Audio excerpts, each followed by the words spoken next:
Good morning, Celebration. We're here for week 5 of our staycation series. I'm standing here in front of the Mall of America. Did you know that you could lay down 258 statues of liberty inside the mall? Did you know if you were to visit every store in the mall for just 10 minutes, it would take you 86 hours to visit every store? Did you know that every year there's over 40 million visitors that come right here to the Mall of America? That's more than the combined population of North Dakota, South Dakota, Iowa, and all of Canada. And when they built the Mall of America, they didn't build any heating systems in. It's heated simply by solar rays coming through the windows, light fixtures in the mall, and the body heat of those 40 million visitors. It's been said, there's something for everybody here at Mall of America. If you want to eat, you want to shop, you want to play, you want to come here early, walk around the mall and get your exercise, you can come here to the Mall of America. You know, at Celebration on our staff, the most versatile team member is Pastor Louis Clementi. He's been here for a while. He knows things are hidden, cords are laid, audio systems, youth ministry systems, tech, video, he does it all. But today he's the man of God, bringing a word to you today. So put your hands together and welcome to the stage for week 5 of Staycation, Pastor Louis Clementi.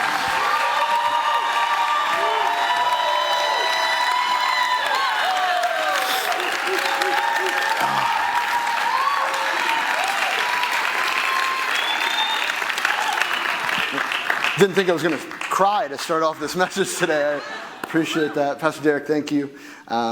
Pastor David, thank you for that brown nosing of Pastor Derek at the start there. That was really good. That was just great. First thing, we're so glad to have you back. He doesn't know. Anyway, but church, thank you. I'm so excited to be bringing this word. I kind of feel a little bit like a traveling evangelist this week. I've been gone at camp. Before that, I was out of town a little bit. I'm leaving with the team a week from tomorrow to go to Guatemala. So I feel like I'm just kind of stopping by for a moment and then I'm out. But I'm so excited to share this word that the Lord has given me today for this church. We are still in our series, Staycation. And staycation, I think, is all about loving where you live, loving the place you live. Now, I am not originally a Minnesotan. I've been grafted in to the Minnesota life. Neither is Pastor David, as you could tell. I don't know where that was going. It wasn't a burn. It was just, you could tell it was a statement more than anything else. Anyway, moving on from that fact. Here we go. I'm not originally a Minnesotan. I'm originally from upstate New York, which people here in New York, like, that's a place to go on vacation to. Except I may be from New York, but I am not really a New Yorker. The pace is just too much. Everybody's just moving too quick.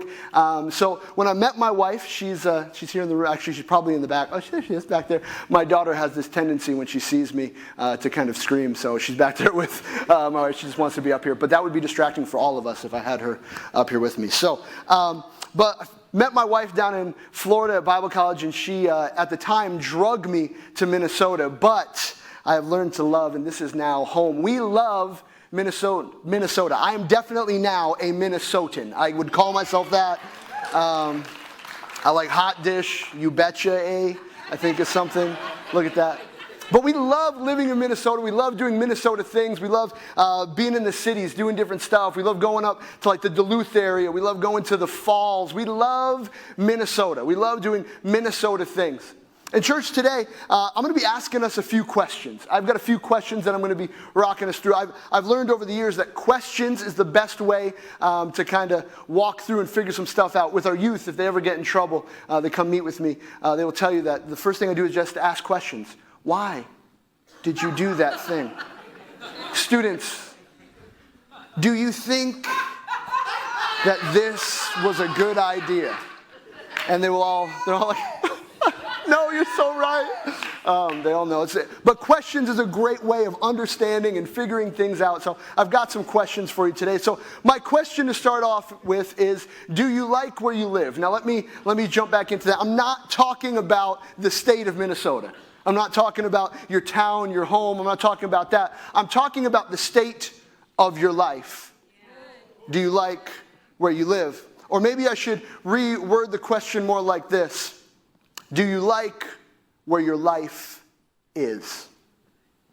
I can remember growing up, my family would take vacations. My parents would live for the vacation time. Every year they would work hard. They'd save up money for that 1 week a year where we could get in the car and drive out and go on vacation to get away. They had to vacate the life that they were in for a short time to find something different. And for us, every year that was the Jersey Shore. And as I grew up, I realized how bad does life need to be that you have to go to Jersey to find something better. Love-hate relationship with Jersey. If you're from Jersey, I love you. Just kidding. But I loved growing up on the Jersey Shore, going down there with the family. But we would go to this area called Cape May a lot. Beautiful area down very south of Jersey. And the beaches there are really nice. Nice beaches when there's not like needles and stuff coming up on the shore. But a lot of the shore... It's not funny. It's true, though. A lot of the shores were very rocky off on the side. And at low tide, you could see some of these rocks that would stick out of the sand. They would stick there. But at high tide, they would just be covered by the water so you couldn't see them. And for years, ships would run aground on these rocks and they would get stuck. They would come in and get stuck on these rocks. And as the tides would come in, the waves would hit these ships and break them apart. And it was this thing that would happen, and this term was brought of being on the rocks. This expression is alluding to a ship running aground on rocks and breaking apart. And it has been used figuratively for other disasters since the 1800s. If you have your note sheets today, you'll see at the top that this message is titled, Life on the Rocks. Life on the Rocks. You see, sometimes in our life, we can get to a spot where it feels like we are like that ship, that our life has run aground on the rocks, and the situations in our life are now beating against the ship that is our life, and we feel like everything is breaking apart. And I know that many times we're trying to figure out, how do I get out? How do I change my circumstance? How do I take my life off the rocks? Church, today I want to talk about the way that we can get from being a life on the rocks to a life on the rock. To a life on the rock. Would you stand with me if you can, if you're able, for the reading of God's word? We're going to be in Luke chapter 6. Luke chapter 6. Luke chapter 6, verse 46 reads like this. Why do you call me Lord, Lord, and do not do what I say? As for everyone who comes to me and hears my words and puts them to practice, I will show you what they are like. They are like a man who built a house, who dug down deep and laid the foundation on rock. When a flood came, the torrent struck the house, but could not shake it, because it was well built. The one who hears my words and does not put them to practice is like a man who built his house on the ground without a foundation. The moment the torrent struck that house, it collapsed, and its destruction was complete. Heavenly Father, I thank you so much for your word, and I pray that today, that as we go through this, as we go through your word, that it would speak to us. Father, I pray that our hearts would be open to receive everything that you have for us, that we'd be able to go from this place not the same that we were, but changed in you, solid on you, our rock. It's in your name, Jesus, we pray these things, and Celebration said, Amen. You may be seated. Today, I have 5 questions that I want to walk us to. 5 questions that I want to ask. Things that we can ask about ourselves to help us get our lives off the rocks. The first one is this. Who you gonna call? Who you gonna call? Now, for all of my movie fans out there, for all my movie fans, we're gonna do this one time together. Who you gonna call? Good job, good job. Now, half the youth section's like, we're going to call Jesus? I don't know that reference. I was talking to a student the other day, and I was like, we were talking about the Stay Puft Marshmallow Man, and they were like, I don't know what that is. Like, have you seen Ghostbusters? They were like, that's with all like those female comedians, right? That came out a few years ago. I'm like, no, that was the remake. She was like, no, I think that's the original. I'm like, like, it's just so, I love movies. Like, there's nothing, on a Minnesota rainy day, there's nothing better to do than be at home, watch a movie. It's just great. We love it. Me and my wife, it's one of our favorite pastimes. But growing up, this movie, The Ghostbusters, was one of my favorites. I enjoyed watching it. It's just a funny movie, some of the best actors of that time. But now I loving this movie, growing up watching it. The concept, though, is ridiculous. If you've never seen the movie, the whole thing is there's these men that are kind of like exterminators of ghosts. Now, I don't get my theology from this movie. I don't think that's Pastor Lewis. If you go home and watch it, his theology's messed up. Not this movie. It's not. It's a movie. Please leave it at that. We'll move on. So, but this movie, I love watching it. What would happen is these people would have these ghosts or things in their house that would be there. They'd be in the house and they would call up the Ghostbusters and they would come over with their fancy gadgets, different stuff, and they would use their machines and they'd capture the ghost and to be free from the house. You see, these people would have problems in their lives and were looking for somebody to fix them, to fix the problems. Without the Ghostbusters in their lives, these people had no hope to move forward with. Now, I know what you're probably thinking, wow, Pastor Lewis, this analogy is kind of running thin. You're like, I get it, the Ghostbusters are like Jesus, they come in, they fix things, that makes sense. But the thing that the Holy Spirit was really speaking to me when I was going through this was this. You see, a Ghostbuster is somebody that you only need once. Once the ghost was gone, there was no more problem. And the Holy Spirit was speaking to me. He says, Lewis, have you been using me like that? Have you been only coming to me for a quick fix of your life instead of letting me be the one who held your life together and made everything whole? If we look at verse 46, it says, why do you call me Lord, Lord, and do not do what I say? Jesus is asking in this moment, he's saying, why do you call on me? Why do you use my name because you want something in this moment, but then later on don't follow the teachings that I'm bringing? That's what he's asking these people here. If we call him Lord, it means something. If we call him Lord, it means we do what he says. If we don't do what he says, he's not the Lord of our life. He's not the Lord of our lives, then he's just a Ghostbuster. Church, today I want to encourage you. If you make him the Lord of your life, not only will you get put back together, but also he'll help you not fall apart. My wife and I, we own a house. We bought it a few years ago, and I like working on the house. I like going out, building stuff. I redid the kitchen. I did the floors. I broke a lot of stuff. It's just what I do. I really enjoy going through. And but when something goes wrong in the house, it falls on me. There's nobody else. When something goes wrong, I've got to be the one to put it back together. But I can remember back to when we were renting. We were renting an apartment. If anything would go wrong, if something would break, I would call up the landlord. They would come. They'd fix what was going on, and we'd be done. Now, I know that all of us talk about, owning. We all enjoy owning houses and stuff like that. But when you own, you're the only one that can fix that problem. But when you have a landlord, he is the one that is not just able to fix it, but responsible to fix it. When Jesus is the Lord of our life, he's not just able to fix what's going on, he's responsible to keep our lives moving forward together. Which brings me to the question number 2. See, question number 1 was, who are you going to call? It's us calling on him. Not just one time, but making him the one that we call on all the time. The one that is the Lord of our life. If we do that, there are promises. If we make him the Lord of our life, there are promises, but there are also promises if we don't. So my second question is this: what promise is yours? What promise is yours? See, there's a promise one way or another. Verse 47, as for everyone who comes to me and hears my words and puts them to practice.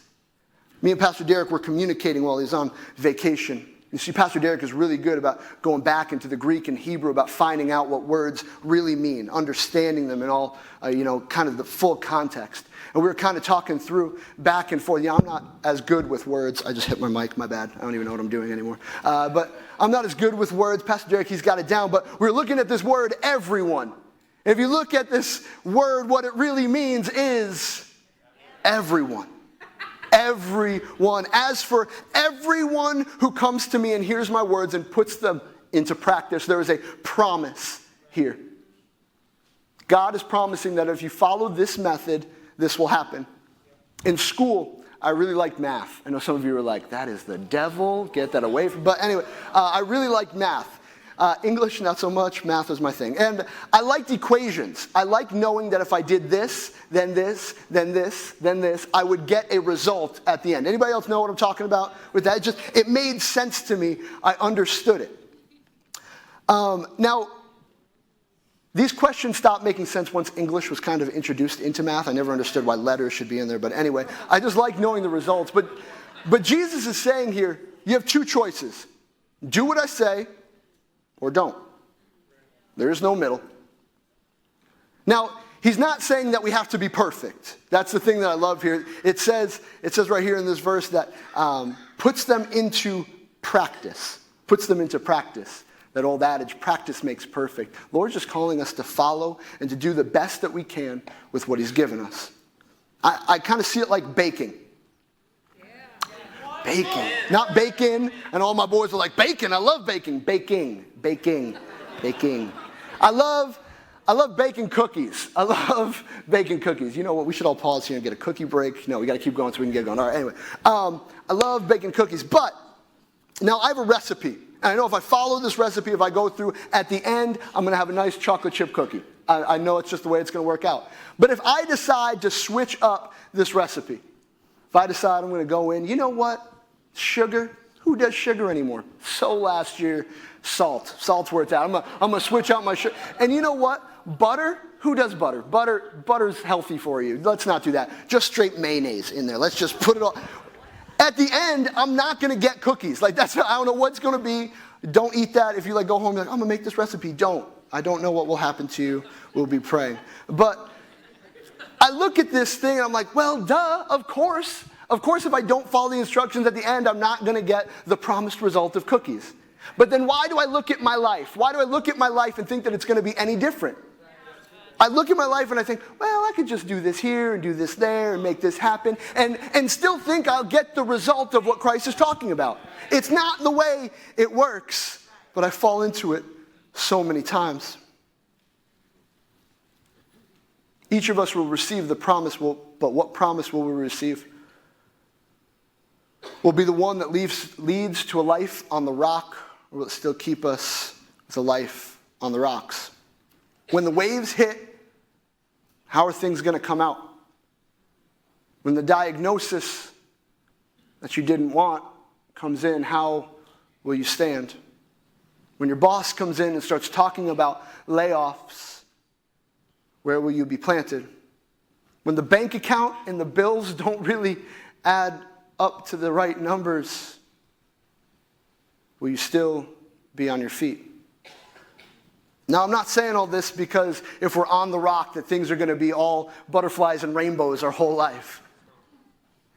But what I am saying is that when problems come, it won't knock us off our feet. If we have him as our foundation, we can walk through the problems knowing that it's going to work out. Not always how, not always the route that it's going to be, but because he promises that it will work. So I don't know about you, but I always want to know how. I want to, okay, what are my steps? What do I got to do? What do I need to do to make stuff like this happen? For that, I think we need to ask another question. So point one, who are you going to call? Calling on him, but making him the Lord of our life. Point two was about the promise. What promise is going to be ours? There's going to be one or the other. Which one is it going to be? Point three is this, and the thing that I think we need to think about and really dig into. Can you dig it? Can you dig it?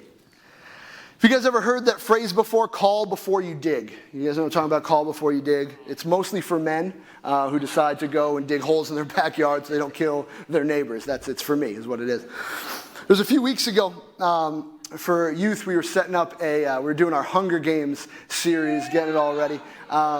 Man, those students. All right, see youth, you get one chance of this. One chance, all right? See what? There it goes. Good job. I'm proud of you. So we were getting ready for our Hunger Games series. We're setting up. We're doing the slip and slide down the hill that's out there. But at the bottom, there was this post, like a metal post in the ground. And I was like, huh. And the slip and slide went to the post. It was slip and slide post. And I was like, you know what? That probably isn't our best thing. But they signed waivers, so really I don't care. I'm just kidding. It's nothing. You signed a waiver. we had the slip and slide, and I knew that I needed to get it out. So like I always do, I asked Sam to pull it out. Sam Lefevre, one of our interns. So Sam goes over and he starts pulling on it. And he realized that there's this large spider on the post. And Sam's like, nope, I ain't doing it. I'm like, all right, fine. I'm going to be a man. I'm going to go over there. Now, I'm not going to touch the post either because there's a spider on it. But I'm going to use a shovel. And I'm started digging this hole around this post to get it out. And as I'm digging, I kind of hit a hard spot in there. But now the whole time I'm digging this hole, I'm thinking, watch out for the spider. Make sure it doesn't come my direction. I mean, it was huge. It was abnormally large. It was stupid. Anyway, so I'm using the shovel. I'm getting in. I'm trying to get down, but I'm hitting something hard. So all of a sudden I push really hard, and all of a sudden something hits me in the face, and I freak out. I think it's the spider. I think it's jumped up like, ah! Like a little girl, like screaming, batting things away. But what I realized is now I have a 6-foot geyser coming out of the ground where I was digging.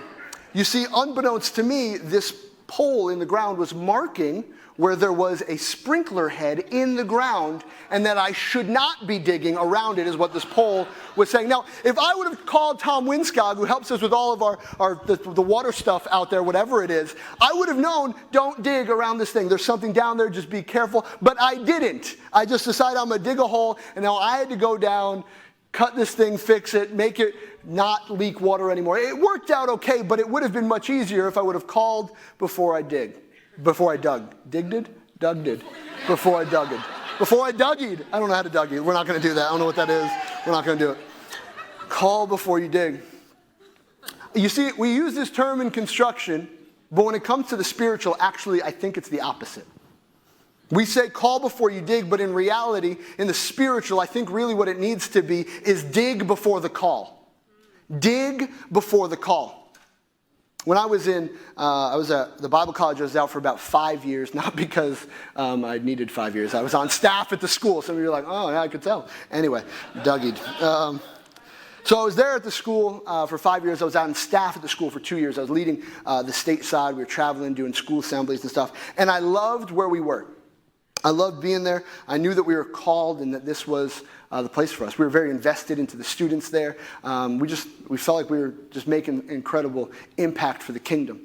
And one day my director came to me and goes, Lewis, I've been praying, and I really feel like the Lord is calling you to something else. And it was a huge shake for me and my wife. Actually, not my wife. She was just like, yep, that's fine, let's go. She loves moving, loves traveling, and hated Florida. Who hates Florida? Anyway, we'll pray for her later. But I knew that the Lord was calling me, He's calling us out. So we started looking. We started checking and putting our resumes in. There were about 5 different places that we were looking at. There's one, a director of another master's commission, which was the program I was at. There was one to be an assistant director at a school. And then there were two or three other youth pastor positions that we were looking at. So we were trying to figure out, one was in like Tennessee, there was in North Carolina. There's a bunch of different places that we were looking at. And I can remember one week, we're getting to the end. The school year's almost over. We've got to move. And all of a sudden, all of those doors closing at one time. We get a call. Literally, I got 3 calls one day of people like, hey, actually, we're not going to start this program. Actually, with the youth ministry, we're going a different direction. Actually, this. And I was stuck with all of these questions. What am I going to do now? What if I don't find a position? Am I really called to this? I've done so much for God. How could he do this to me? And I can tell you that it was not easy for me in that moment. But I knew the answer because I knew who he was. I had a real relationship with God. I had met with him daily. I knew his word, and I knew that there were promises for me. What I learned was that I had dug before I needed it. I had dug down in a relationship with him before I needed it. So when the waves came in my life, when the surge came, the question started. But I knew who I was planted on. Because I knew who he was. Because I knew what he had promised me. I knew what the answer was. I knew that I was exactly in the place that I needed to be.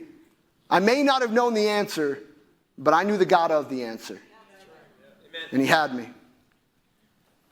But church, I need to tell you that digging takes work. Digging takes work. In verse 48 it says, they are like a man building a house who dug down deep and laid the foundation on the rock. Digging deep is not something that we just, okay, I dug deep. Digging deep is not something that you can sit in a room like this and go, okay, Pastor dug deep for me. We're good. Digging deep is not something that we can have somebody else do for me. My mom, she prays for me daily. I'm dug deep. It's not the way. We have to be the ones who are digging deep ourselves. I love that we use the phrase, oh man, I'm just digging into the Word today. Because that's exactly what it is. We need to dig into His Word. We need to dig into our prayer life. I know that this sounds basic, but if we really want a life that's on the rock, we need to dig into who He is and actually know Him. So when these questions come, when these things come up, we know exactly who He is and what promise is ours. But if we're still shallow, nothing can happen. So to recap one more time, point one, who are you going to call? Calling on Him, making Him the Lord of our life. Point two, the question that we asked there was about His promises. What promise is yours? Do you know which one you've got? Question number three, talking about can you dig it? Are you dug down firm into who He is? But to get the promise, we have to do some work, do the digging, to know Him, to trust Him. And that brings us to our fourth question. Are you expecting a flood? Are you expecting a flood? I hated that question when I was in junior high because I was a very awkward junior hire. Some of you are like, awkward junior hire? All right, that's not funny. My legs were growing faster than the rest of me, you know what I mean? So I had this time where there was more ankle showing than maybe should have been. And kids were so mean. They'd be like, oh, Lewis, you expecting a flood? Yes, I am. And when it comes, I will have dry pants and you will not. I was just ready. So I had to get that off my chest. Thank you. I appreciate that. But church, I want to ask you that question. Are you expecting a flood? And this has nothing to do with your outfit today. Are you expecting a flood? Because the Word tells us that things are coming, that the flood will come. It says here that when a flood came, I want to be very clear in this. God is not bringing the flood. He is not making the flood happen. But He will sure use it to solidify you if you let Him. The flood will either sink you deeper into who He is or uproot you altogether. Now, we don't have to be scared or looking for the flood, though. We don't have to be nervous, like, is the flood coming? Oh, no. Like, we shouldn't have fear about it, but we should just be expecting that it's there, that something is going to happen, that something's coming. But not expectation of fear, an expectation of what He is going to do. Living knowing that there's a flood is not living with fear, but it is living with the expectation that He is going to do something. What if we walked around church every day, walked around knowing that there was an opportunity for God to do something incredible in your life? Man, I don't know about you, but I'd walk a little bit straighter. I'd walk a little bit taller. If I walked around every day with that knowledge, church, that needs to be it. We need to be expecting the flood, knowing that He's got us in His hands. My fifth question, it's not on your sheets, because I want it to be something that kind of just think about, contemplate. It's kind of my closing question. What are you built on? Verse 48 reads like this: when a flood came, the torrent struck the house, but it could not shake it because it was well built. But the one who hears my word and does not put them to practice is like a man who built a house on the ground without a foundation, or some versions say on the sinking sand. The moment the torrent struck the house, it collapsed. Its destruction was complete. Is your foundation built for your house, or is your house built for your foundation? When we were building the building next door, I can remember them getting all the stuff ready, the foundation set, and they were pouring concrete in there. And I was watching this stuff come out, and concrete is just so amazing to me. It's chopped up little rocks in there. It's some other stuff that does some stuff, and then it's hard, and now you have a foundation. It's really cool. And for our building next door, that is great. That is the way to do it. You pour this foundation, and there it is. It is set. We built the building, and then the foundation was built for the building that we had planned on. The building was planned. We had it in the architect. We knew what it was going to be, the layout. We knew the footprint, so we made the foundation for that. But I wonder if in our walk with Christ, we've done the same thing. We've made the life that we want, and then we said, God, you have to fit inside of that.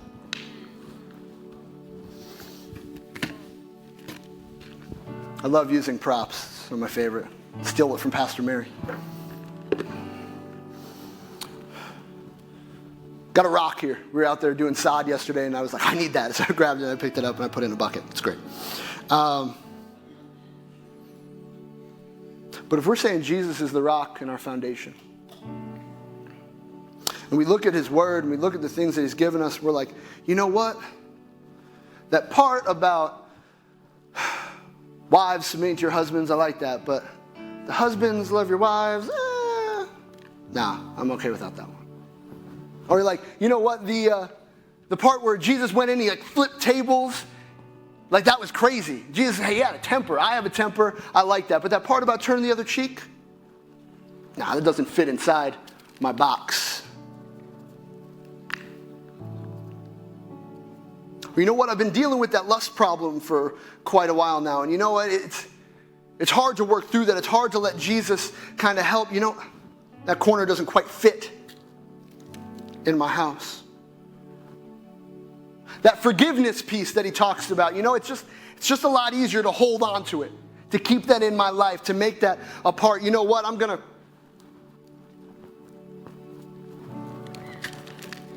break that off. In church, what I think we've done, I don't even think knowingly, I don't even think we've done it by ourselves, but because we haven't dug deep, because for a lot of us, we don't really know what he's calling us to, because we don't know how to listen. I think, unbeknownst to us, we've made our house and then try to fit him inside of what we've wanted. In church, when we do that long enough, when we break him down long enough, when we break those pieces off, eventually we are no longer built on the rock, but on the sinking sand instead.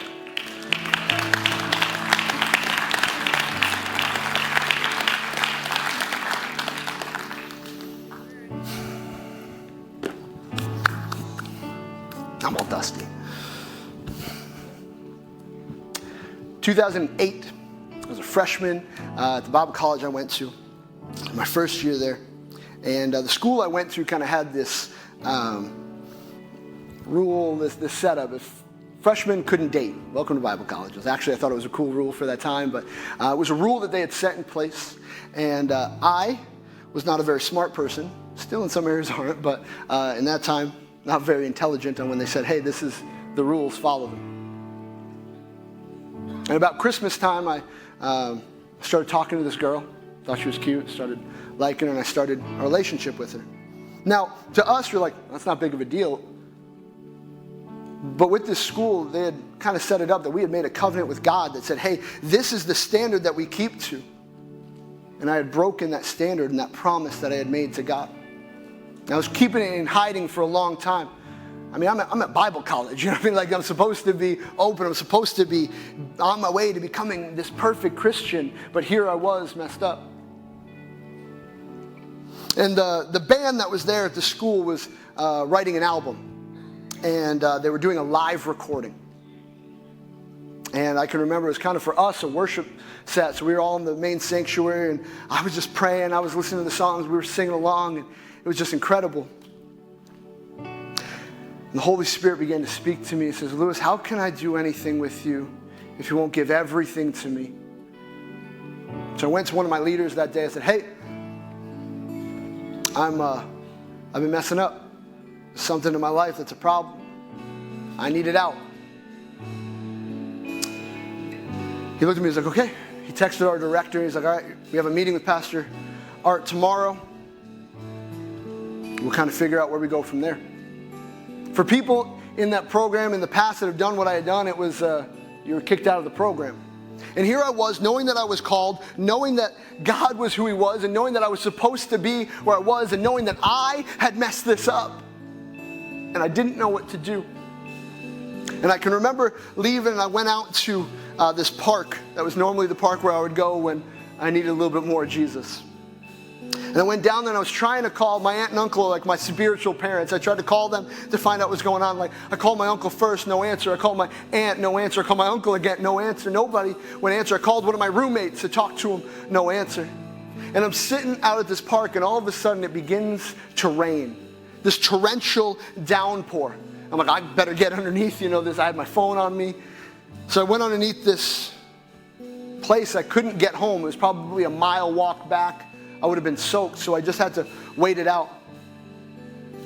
And I can remember being at this spot and realizing this was God setting everything up so that me and him could connect in this moment, so that me and him could have this time. See, church, I had called everyone. I knew because of my decisions I'd made which promise was mine. I knew that it wasn't the good one. I didn't really know who he was because I had never actually dug deep into him. I wasn't expecting this to happen at all. All of this was built on me, not on him. But that day, I made a choice. A choice to change these questions from my life. No longer to live on what I thought was the rock, or what I had broke up to fit in my life, but to be built on him, what he had said, his truths in my life, and to stand firm on them, because I realized that was the only thing that was going to help me move forward and keep me going. There was this song that the band had written for this live album. The live album was a hymn album. They were taking hymns, kind of restructuring a little bit, and there's one song, it was The Solid Rock.